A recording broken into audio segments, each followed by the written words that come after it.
Hello there, and of course, Merry Christmas, Happy Hanukkah, and Happy Kwanzaa, if any of those applies to you. The British government is said to have held immigrants illegally in deportation centers for weeks, and this emerges from internal emails from the Ministry of the Interior. According to this, between 450 and 500 people from the Manston Initial Reception Center on the English Channel, which was completely overcrowded in the autumn, were brought to the deportation centers and had to live there under prison conditions, and that for weeks. However, the people should have been detained for a maximum of 5 days. The illegal practice came to light through internal emails that the British TV broadcaster BBC received through a so-called Freedom of Information request. In it, employees of the Ministries of the Interior expressed concerns and called for people to be accommodated in hotels as quickly as possible. The correspondence dates from early November, shortly before Secretary of the Interior Home Secretary Suella Braverman visited the then hopelessly overcrowded Manston Initial Reception Facility. Reports about unsustainable hygienic conditions in the refugee home caused a stir at the time. I talked about this in my videos as well. The email showed that the Home Office had knowingly broken the law. That's how opposition Labour Party domestic affairs spokeswoman Yvette Cooper told the BBC. The government has lost control of the system, potentially causing significant costs to taxpayers from lawsuits, Cooper said. The Home Secretary justified its action, the ministry, with an unprecedented number of boat migrants who would have put the asylum system under huge pressure. The employees worked restlessly to accommodate the people in hotels or other accommodation. The number of people crossing the English Channel in small boats hit a new high this year at more than 44,000. But there's also always the racism part. Meghan Markle and Prince Harry once again launched a sweeping attack on their documentary, and Prime Minister Rishi Sunak is now defending Britain and the royals, because in their Netflix documentary, Prince Harry and Meghan Markle make another sweeping attack. In addition to the royal family and the press, Great Britain also gets its fat off, as we would say in German. Harry's homeland is intolerant and xenophobic. It's no coincidence that the smear campaign against Meghan had started at the same time as Brexit. Hatred and racism are increasing in the country, they say. Prime Minister Rishi Sunak is now speaking up about the Sussex's allegations.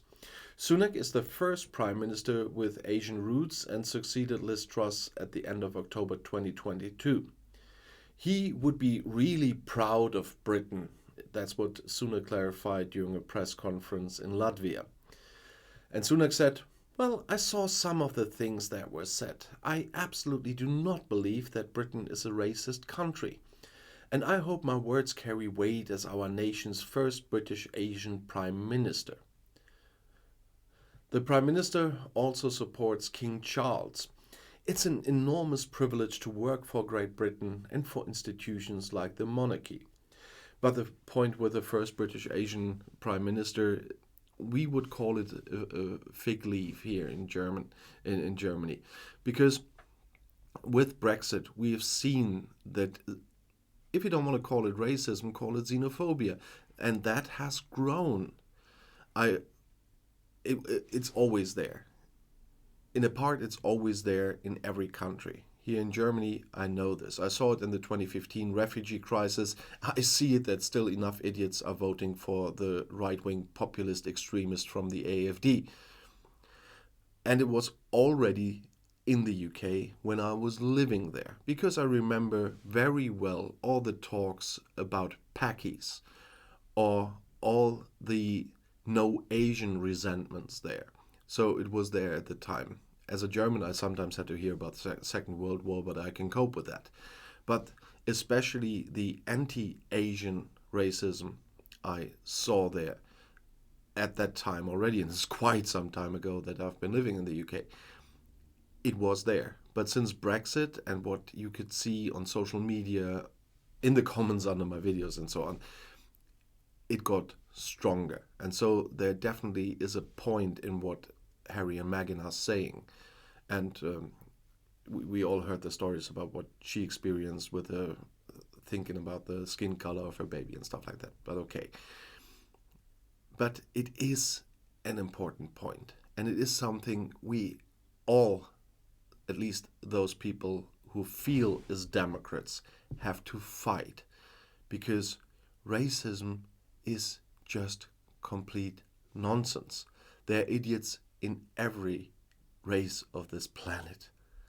And so you can't generalize because of one experience with one idiot from one certain group of the population. You never must do that. And especially not this weekend. As you can see, I also do the ugly Christmas sweater stuff. Although it's one of my favorite Christmas movies that it's based on. I really would like to know something from you as my viewers. Here in my region where I live, we have this kind of, say, a widespread traditional food on Christmas Eve. It's regionally different in Germany, but here it is potato salad and sausages. Although I personally changed that to pasta salad and sausages decades ago, it's still the most traditional one around here. And I would really like to know, do you have any traditional meals on Christmas Eve? I don't mean Christmas Day. That's that I know from the UK, for example, quite well. But on Christmas Eve, do we have any traditional dishes on Christmas Eve like here in Germany? That's what I'm really interested to hear from all over the world, from people celebrating Christmas, of course. It's not everyone, I know that. But if you have something, please put it in the comments. I'm really curious. And I'll see you in my next video. I'll be back.